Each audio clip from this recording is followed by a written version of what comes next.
నమస్తే, welcome to LTV news. ముందుగా headlines. రానున్న ఎన్నికల్లో కురుక్షేత్ర యుద్ధం జరగబోతుందని అభివర్ణించిన CM YS Jaganmohan Reddy.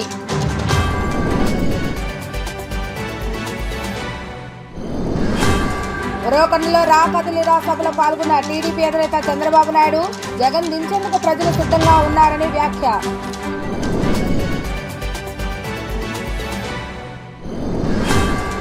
వైసీపీపై PCC అధ్యక్షురాలు షర్మిలా ఫైర్. రాష్ట్రానికి పట్టిన శని మరో 74 రోజుల్లో వేడనుందని వ్యాఖ్య.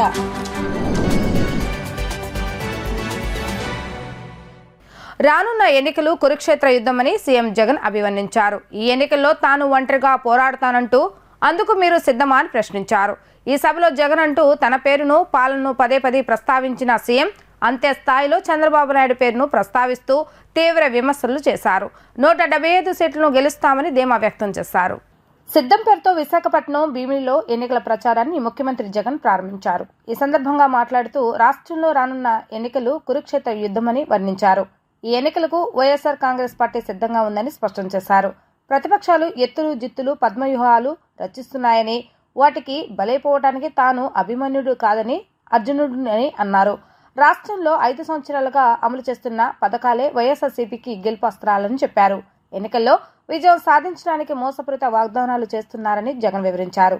రానున్న ఎన్నికల యుద్ధంలో 175 సీట్లలోనూ వైసీపీ గెలిపే లక్ష్యమని సీఎం ప్రకటించారు. ప్రతిపక్షాలను కౌరవ సైన్యంతో పోలుస్తూ జగన్ పాండుల సైన్యంగా తమను అభివర్ణించుకున్నారు. మేనిఫెస్టోలోని 99% హామీలను నెరవేర్చామన్నారు. వచ్చే ఎన్నికలు పేదలు పెత్తందారుల మధ్య జరుగుతున్న యుద్ధమన్నారు. కుప్పం నుంచి ఇచ్చాపురం వరకు వైఎస్ఆర్సీపీ ప్రభుత్వం చేసిన అభివృద్ధి కనిపిస్తుందన్నారు. గ్రామాల్లో బ్రాడ్బ్యాండ్ సేవలు, డిజిటల్ లైబ్రరీలు అందుబాటులోకి వచ్చినట్లు వివరించారు. ప్రభుత్వం అన్ని వర్గాల ప్రజలకు మేలు చేసిందన్న విషయాన్ని ఇంటింటికి వెళ్లి చెప్పాలని కార్యకర్తలకు ఆయన పిలుపునిచ్చారు. మీ అందరిలోనూ ప్రతి ఒక్కరిలోనూ నాకు కురుక్షేత్ర యుద్ధానికి సిద్ధమైన పాండవ సైన్యం సేనాధిపతులు ఇక్కడే కనిపిస్తా ఉన్నారు. ఈ వేదికలో నుంచి ఇక్కడే చూస్తా ఉంటే అక్కడ కౌరవ సైన్యం ఉంది. వారి సైన్యంలో దుష్ట చతుష్టయం ఉంది. గజదంగల ముఠా ఉంది. వాళ్లకు వారి వ్యూహాలలో, మోసపూరిత వాగ్దానాల్లో, వెన్నుపోట్లు, పొత్తులు, ఎత్తులు, జిత్తుల పద్మవ్యూహం కనిపిస్తా ఉంది అక్కడ. కానీ పద్మవ్యూహంలో చిక్కుకొని వారి బాణాలకు బలైపోవడానికి ఇక్కడ ఉన్నది అభిమన్యుడు కాదు, ఇక్కడ ఉన్నది అర్జునుడు. ఆ అర్జునుడికి తోడు ప్రజలు, దేవుడి దయ, ఇక్కడ ఉన్న నా అన్నదమ్ములు, నా అక్క చెల్లెమ్మలందరూ, ఇంతమంది కార్యకర్తలు, ఇంతమంది అన్నదమ్ములు, ఇంతమంది తోడు కృష్ణుడి రూపేణ మీ అర్జునుడికి, మీ బిడ్డకు ఇంతటి అండదండలిస్తా ఉన్న పరిస్థితులు ఇక్కడ ఉన్నాయి. కాబట్టి మీ బిడ్డ భయపడడు, మీ బిడ్డ తునకడు. ఈ 56 నెలల్లో మనము పేద ప్రజల మీద ప్రేమతో, బాధ్యతతో అమలు చేస్తా ఉన్న ఆ పథకాలు, ఆ స్కీములే మనకు బాణాలు, మనకు వస్త్రాలు. ఈ యుద్ధంలో 175కు 175 వైఎస్ఆర్ కాంగ్రెస్ పార్టీ టార్గెట్. దేవుడి దయతో మనం ప్రతి ఇంటికి, మనం ప్రతి ఊరికి, మనం ప్రతి ప్రాంతానికి చేసిన మంచి వల్ల చంద్రబాబుతో సహా అంతా కూడా ఓడాల్సిందే అని చెప్పి కూడా ఈ సందర్భంగా చెప్పడానికి గర్వపడతా ఉన్నా. 2024 ఎన్నికల్లో మన పార్టీ జైత్ర యాత్రకు మరో 25 ఏళ్ల పాటు మన సంక్షేమ అభివృద్ధి పాలన కొనసాగింపునకు సన్నాహక సమావేశం ఈరోజు ఇక్కడ ఈ భీముని పట్నంలో జరుగుతా ఉంది. మనం ఇచ్చిన ప్రతి మాట అధికారంలోకి వచ్చిన తరువాత త్రికరణ శుద్ధితో ఆ మేనిఫెస్టోలో చెప్పిన ప్రతి మాటను నెరవేరుస్తూ ఆ మేనిఫెస్టోను ఒక బైబిల్గా, ఆ మేనిఫెస్టోను ఒక భగవద్గీతగా, ఆ మేనిఫెస్టోను ఒక ఖురాన్గా భావిస్తూ ఏకంగా 99% హామీలను నెరవేర్చిన పార్టీగా గతంలో ఎప్పుడైనా కూడా గమనిస్తే ఎన్నికలకు ముందు పార్టీలు మేనిఫెస్టో అని చెప్పి ఎన్నికల ప్రణాళిక అని చెప్పి రిలీజ్ చేస్తాయి. ఎన్నికలు అయిపోయిన తర్వాత చెత్తబుట్టలో వేస్తా ఉన్న సాంప్రదాయాన్ని మనం చూసాం. మొట్టమొదటిసారిగా నేను చెప్తా ఉన్నా, మీ బిడ్డ ప్రభుత్వం దాన్ని మార్చింది అని చెప్పి. మనం మార్చాము కాబట్టి, ప్రజలకు మనం దగ్గరయ్యాము కాబట్టి ఈ బిడ్డను, మన వైఎస్ఆర్ కాంగ్రెస్ పార్టీని తమ పార్టీగా ప్రజలు భావిస్తా ఉన్నారు కాబట్టి చంద్రబాబు లాంటి 75 ఏళ్ల వయసు ఆ చంద్రబాబు నాయుడు గారు ఒంటరిగా పోటీ చేసే ధైర్యం లేక దత్తపుత్రుడితో సహా ఇతరులతో పొత్తు కోసం వెంపర్లాడుతా ఉన్నాడు అనంటే దాని అర్థమేమిటో ఆలోచన చేయమని అడుగుతా ఉన్నా. ఈ చంద్రబాబుకు తాను ఫలానా మంచి పని చేశానని కానీ, తాను ఫలానా మంచి స్కీమును తెచ్చానని కానీ చెప్పలేక మళ్ళీ కొత్త వాగ్దానాలతో గారడీ చేయాలని చూస్తున్నాడు అని అంటే దానికి అర్థం ప్రజల్లో వారు లేరు అని. చివరికి 2019లో వచ్చినన్ని ఆ 23 స్థానాలు కూడా వాళ్లకు రావని, 175 స్థానాల్లో కనీసం పోటీ పెట్టేందుకు వాళ్లకు అభ్యర్థులు కూడా లేరని, మనది గడిచిన 56 నెలల పాలనలో అన్ని రంగాల్లోనూ చిత్తశుద్ధితో సంక్షేమము, అభివృద్ధి ఈ రెండింటిలోనూ కూడా సరికొత్త రికార్డులు సృష్టించిన పార్టీ మనది. ఇవాళ నేను గర్వంగా కూడా చెప్తా ఉన్నా, మీ బిడ్డగా చెప్తా ఉన్నాను, మీ అన్నగా చెప్తా ఉన్నాను, మీ తమ్ముడిగా చెప్తా ఉన్నాను. మోసాన్ని నమ్ముకోలేదు, అబద్ధాన్ని నమ్ముకోలేదు మీ బిడ్డ. మనం చేసిన మంచిని, ఇంటింటికి చేసిన అభివృద్ధిని నమ్ముకొని ఈరోజు ప్రజల దగ్గరికి మళ్ళీ వెళ్తా ఉన్నాడు మీ బిడ్డ అని కూడా గర్వంగా ఈ సందర్భంగా చెప్తా ఉన్నా. ప్రతి పేద కుటుంబానికి మంచి చేస్తూ 21వ శతాబ్దంలోకి ఆ పేదలందరినీ కూడా నడిపిస్తా ఉన్న మనసున్న బాధ్యత గల ప్రభుత్వం మనది అని చెప్పడానికి కూడా ఈ సందర్భంగా గర్వపడతా ఉన్నా. పొత్తు లేకపోతే పోటీ చేయటానికి అభ్యర్థులే లేని వీరంతా పెద్ద పెద్ద డైలాగులు కొడతా ఉంటే ఓటికుండకు మోత ఎక్కువ, ఉత్తగొడ్డుకు అరుపులు ఎక్కువ, చేతగాని వాడికి మాటలు ఎక్కువ అన్న సామెతలు గుర్తుకు వస్తా ఉన్నాయి. నేను అడుగుతా ఉన్నా, ఈ వేదికపై నుంచి జనంలో లేనివారు, ప్రతి పేదవాడి గుండెలో లేనివారు, ఇలాంటి దిగజారుడు పార్టీలన్నీ కూడా మీ జగనన్ననే టార్గెట్ గా, పేదవాడి భవిష్యత్తే టార్గెట్ గా, వైఎస్ఆర్ సిపినే టార్గెట్ గా ఆయుధాలు రెడీ చేసుకుంటా ఉన్నాయి. నేను అడుగుతా ఉన్నాను, ఈ యుద్ధంలో మీరు సిద్ధమా అని అడుగుతా ఉన్నాను. నేను సిద్ధం. దేవుడు దయతో ప్రజలే అండగా ఒంటరి పోరాటానికి మీ బిడ్డ సిద్ధం. మీరు సిద్ధమా అని అడుగుతా ఉన్నాను. వారికి దిక్కులు పిక్కటిల్లేలా సమరనాదం చేస్తూ, ఎన్నికల శంఖారావం పూరిస్తూ సిద్ధమని ఇక్కడ నుంచే వైఎస్ఆర్సీపీ పిలుపునిస్తా ఉంది అని చెప్పి సందర్భంగా తెలియజేస్తా ఉన్నాను. మరో 60 రోజుల నుంచి 70 రోజుల్లో ఎన్నికలు జరగనున్నాయి. ఈ యుద్ధానికి మీరంతా సిద్ధమా అని అడుగుతా ఉన్నాడు. రాష్ట్రానికి పట్టిన శని మరో 74 రోజులు వేయనుందని టీడీపీ అధినేత చంద్రబాబు నాయుడు వ్యాఖ్యానించారు. జగన్ సిద్ధం అని చెప్పడం కాదని ఆయనను దించేందుకు ప్రజలే సిద్ధంగా ఉన్నారని అన్నారు. రాష్ట్రమంతటా టీడీపీ జనసేన కూటమి గాలి వీస్తుందని, విజయాన్ని ఎవరూ ఆపలేరని ఆయన ధీమా వ్యక్తం చేశారు. అనంతపురం జిల్లా ఉరవకొండలో జరిగిన రా కదిలిరా బహిరంగ సభలో టీడీపీ అధినేత చంద్రబాబు నాయుడు పాల్గొన్నారు.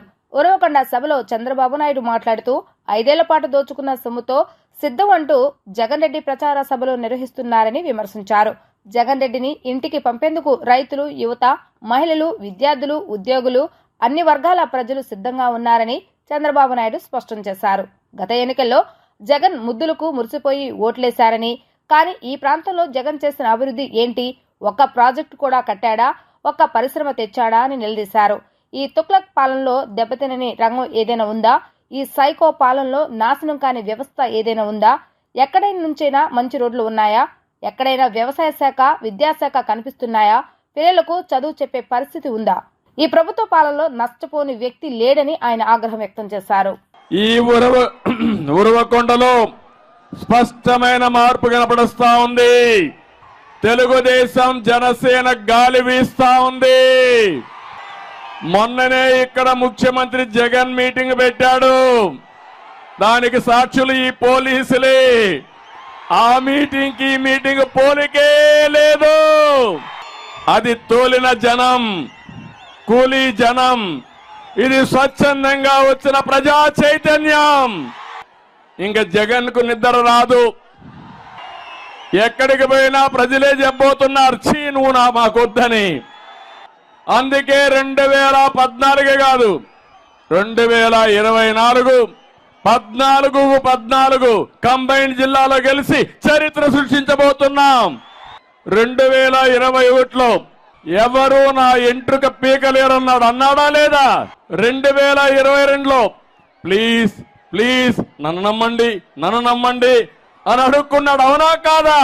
2023లో నాకు ఎవరూ లేరు, మిమ్మల్ని నమ్ముకున్నా. 2024 వచ్చే కొద్దికి హ్యాపీగా దిగిపోవడం కాదు, దించుతారు. 4 సంవత్సరాల 9 నెలలు అయిపోయింది, 10 నెలలు కూడా అయిపోయింది. కౌంట్ డౌన్ ప్రారంభమైంది. ఈ రాష్ట్రానికి పట్టిన శని విరగడ కోసం 74 రోజులు ఉండాలి. నేను అడుగుతున్నా, ఈ తుగ్లక్ పాలనలో నష్టపోని వ్యక్తి లేదు, నాశనం చేయని వ్యవస్థ లేదు.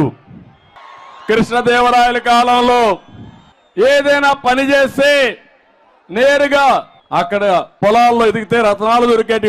ఇప్పుడు అప్పుడప్పుడు వర్షాలు పడితే దొరుకుతా ఉంటాయి. నేను ఒకటే ఆలోచించాను, ఇది రాళ్ల సీమ కాదు, దీన్ని రతనాల సీమగా తయారు చేయాలని, నీళ్లు ఇస్తే బంగారం పండించే మా రైతులు ఉన్నారని ఆ రోజు ముందుకు పోయాం. సమైక్య ఆంధ్రప్రదేశ్ లో నేను ఎక్కువ పనిచేసిన జిల్లా అనంతపురం జిల్లా, ఆ తర్వాత మహబూబ్నగర్ జిల్లా. ఈ 2 జిల్లాలు కూడా పేదలుండే జిల్లాలు, వర్షపాతం తక్కువ ఉండే జిల్లాలు. అందుకే నేను ఒక శపథం చేశాను, అనంతపురం జిల్లాకి ప్రతి ఒక్క ఎకరాకు నీళ్లు ఇవ్వాలనేది నా ఆలోచన, నా జీవిత లక్ష్యం. ఆ రోజు 4,500 కోట్ల రూపాయలు ఖర్చు పెట్టి అందరినీ పరిగెత్తిచ్చాం. ఇంకో పక్క నేను ఆ రోజు 90% సబ్సిడీతో డ్రిప్ ఇరిగేషన్ ఇచ్చారని జ్ఞాపకం ఉందా మీకని అడుగుతున్నా. దానివల్ల హార్టికల్చర్ రైతాంగం, మిరప తోటలేసే రైతాంగం బంగారు పండించారు, డబ్బులు బాగా సంపాదించారు. నేను ఎప్పుడో ఒక మాట చెప్పేవాడిని, రాష్ట్రంలో అనంతపురం జిల్లాలో నీళ్లుంటే గోదావరి జిల్లాలో కూడా మనతో పోటీ పడలేవు.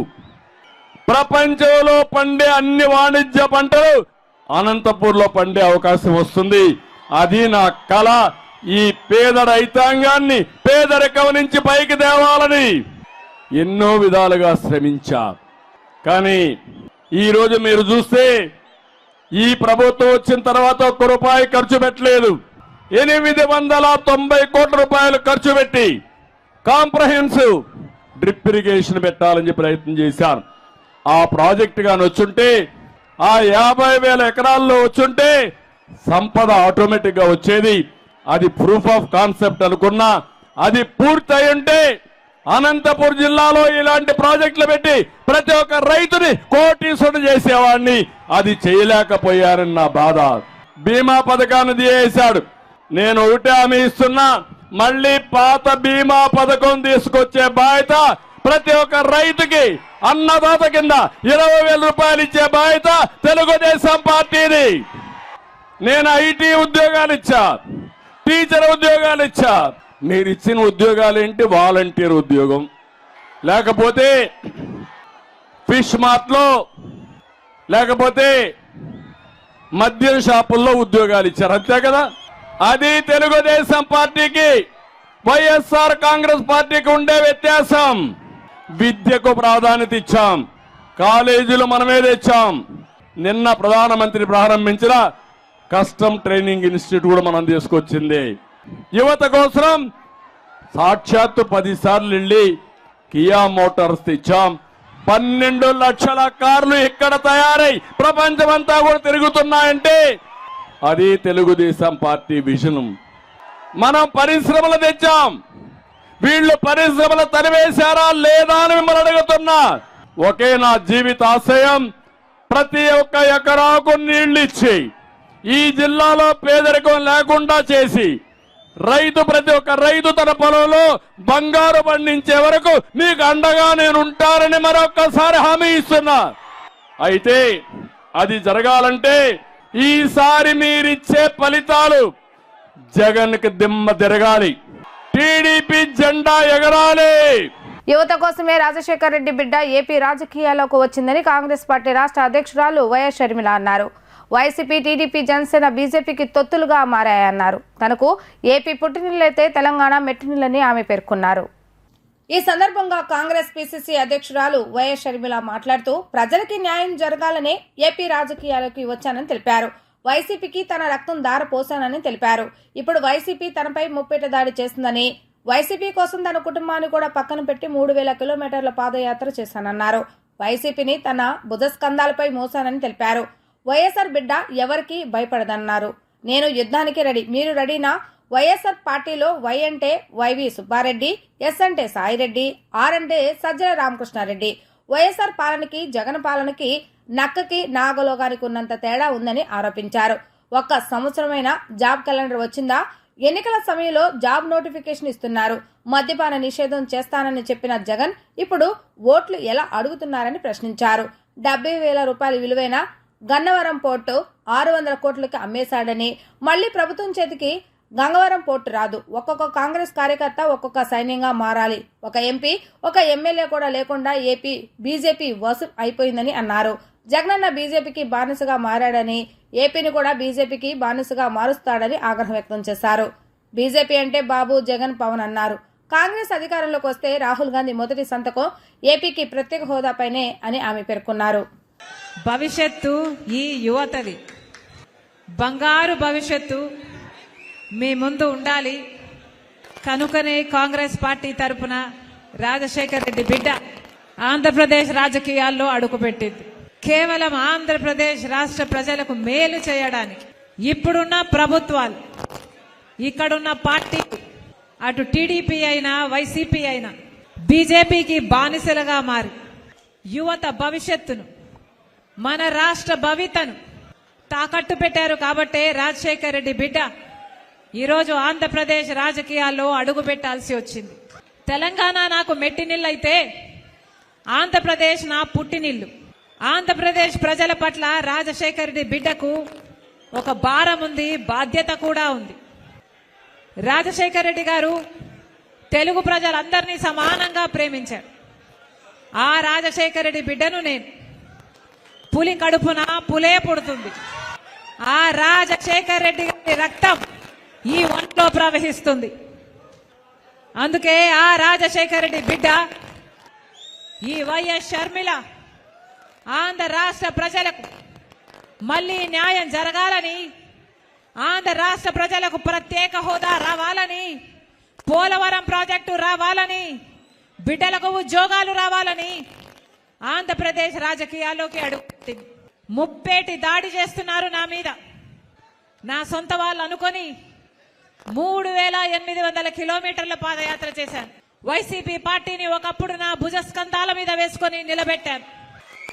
మనసు పెట్టి పనిచేశాను. నా రక్తం ధారపోశాను, నా చెమట ధారపోశాను. అదే వైసీపీ పార్టీ ఈరోజు నా మీద దాడి చేస్తుంది. నా మీద ఎన్ని రకాలుగా దాడి చేసినా పర్వాలేదు. ఇక్కడ ఉన్నది రాజశేఖర రెడ్డి బిడ్డ. ఇక్కడ భయపడే వాళ్ళు ఎవ్వరూ లేరు. మీకు చేతనైంది చేసుకోండి. ఇక్కడ మేము రెడీ. నేను రెడీ. మీరు రెడీయా? ఈ యుద్ధానికి మేము రెడీ. ఇక్కడ రాజశేఖర రెడ్డి గారు జలయజ్ఞంలో భాగంగా మొట్టమొదట పూర్తి చేసిన ప్రాజెక్టు. రాజశేఖర రెడ్డి గారు 750 కోట్ల రూపాయలు ఖర్చు పెట్టి ఆ ప్రాజెక్టును పూర్తి చేస్తే 1,00,000 ఎకరాలకు పైగా సాగునీళ్ళిచ్చే ప్రాజెక్టు. ఆ ప్రాజెక్టు రాజశేఖర రెడ్డి గారు చేసి వెళ్లిపోతే 5 సంవత్సరాలు తెలుగుదేశం పార్టీ అధికారంలో ఉన్న ఆ ప్రాజెక్టు కనీసం మెయింటెనెన్స్ కూడా, యాన్యువల్ మెయింటెనెన్స్ కూడా డబ్బిచ్చిన పాపాన పోలేదు చంద్రబాబు గారు. చంద్రబాబు గారు పూర్తిగా నిర్లక్ష్యం చేశారు. ఆ ప్రాజెక్టు ఘోర స్థితిలోకి తయారై ఆ 5 ఏళ్లు తెలుగుదేశం టీడీపీ పట్టించుకోలేదు చంద్రబాబు గారు. ఇప్పుడు ఈ 5 ఏళ్లు జగనన్న గారు కూడా పట్టించుకోలేదు.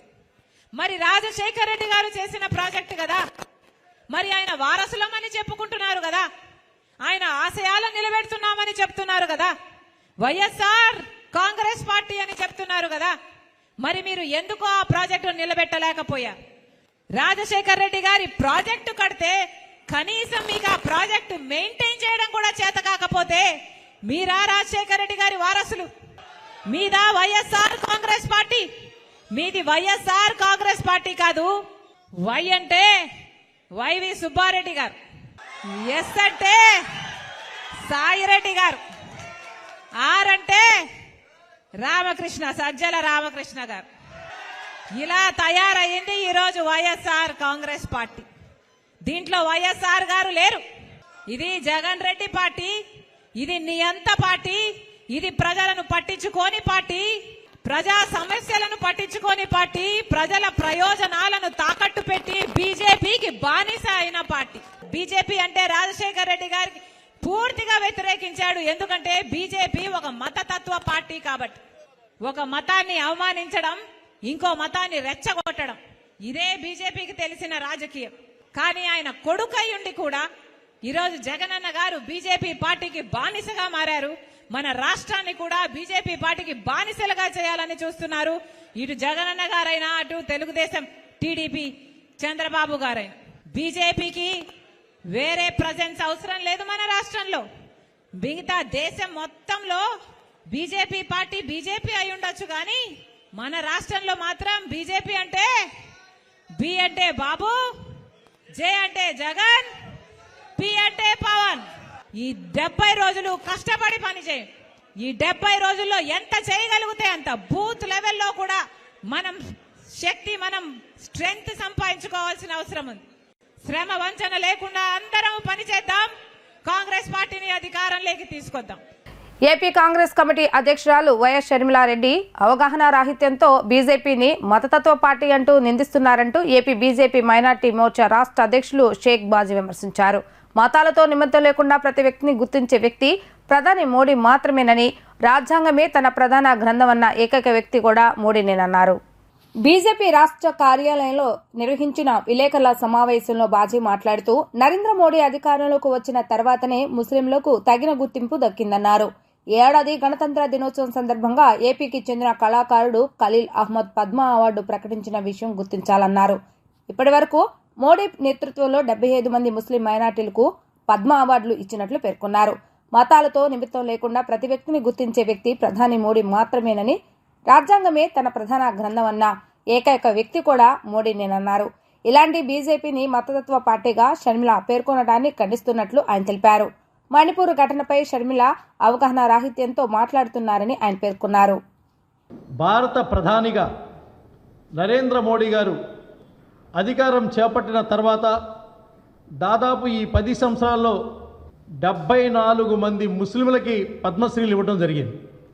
దేశంలో గతంలో పద్మశ్రీ, పద్మభూషణ్, పద్మవిభూషణ్ అంటే ఆ ఎంపిక విధానం తీరుతెన్నులన్నింటినీ కూడా మార్చి ఇది ఉన్నతమైనటువంటి వాళ్ళకి, లేకపోతే రాజకీయంగా పదవులు ఉన్నటువంటి వాళ్ళకి, లేకపోతే రాజకీయ చరిత్ర నేపథ్యం ఉన్నటువంటి సంబంధం ఉన్న వాళ్ళకి కాకుండా అనేక రంగాలలో నిష్ఠానుతులైనటువంటి వ్యక్తులు, వ్యవసాయం చేసేటువంటి రైతు కానీ, సామాజిక లక్ష్యంతో కానీ, సైన్స్ అండ్ టెక్నాలజీ కానీ, విద్యాపరమైనటువంటి కానీ, సంస్కృతిపరమైనటువంటి అంశాల్లో కానీ అనేక మంది అయినటువంటి వ్యక్తుల్ని పద్మశ్రీలుగా, పద్మభూషణలుగా గుర్తించినటువంటి గొప్ప ప్రభుత్వం, గొప్ప దార్శనికమైనటువంటి ప్రధానమంత్రి నరేంద్ర మోడీ గారు అని చెప్పి గర్వంగా తెలియజేస్తూ ఉన్నాం.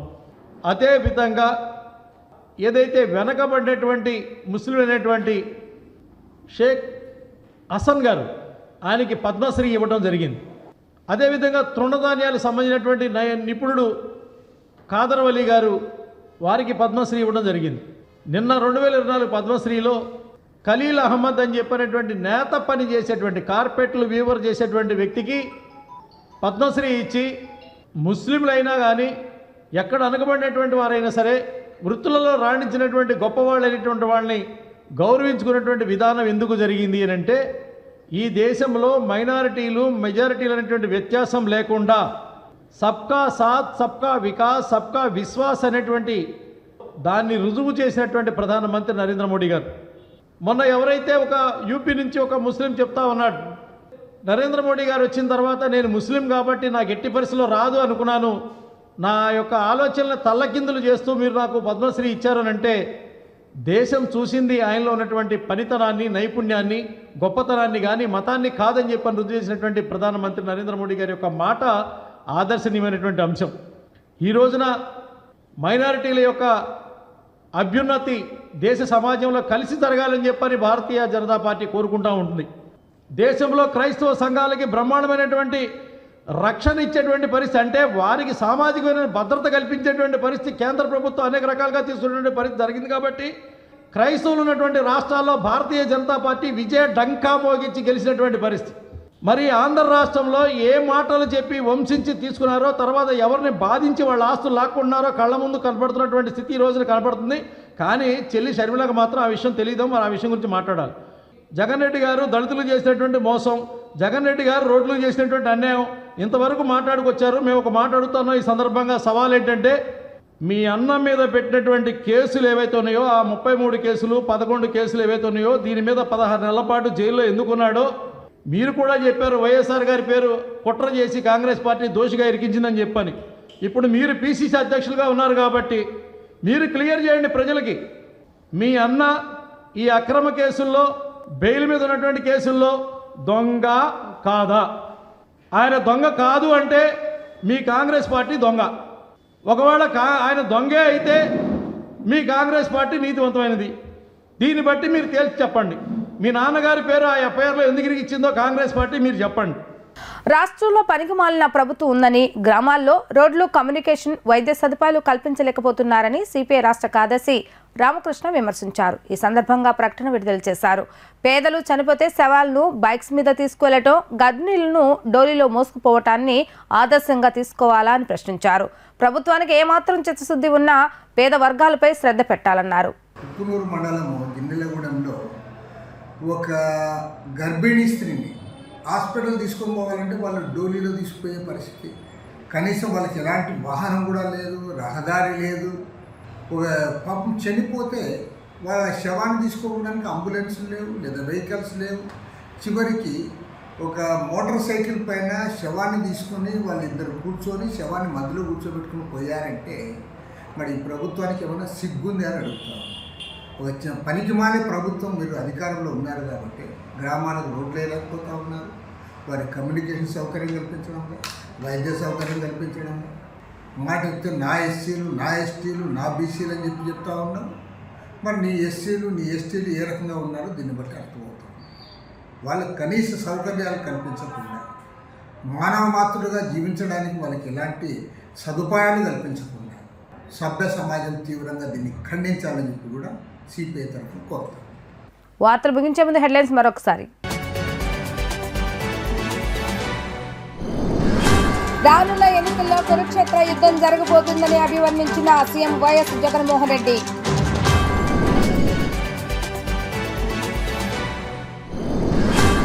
ఉరవకొండలో రాకదిలిరా సభలో పాల్గొన్న టీడీపీ అధినేత చంద్రబాబు నాయుడు జగన్ దించేందుకు ప్రజలు సిద్ధంగా ఉన్నారని వ్యాఖ్య.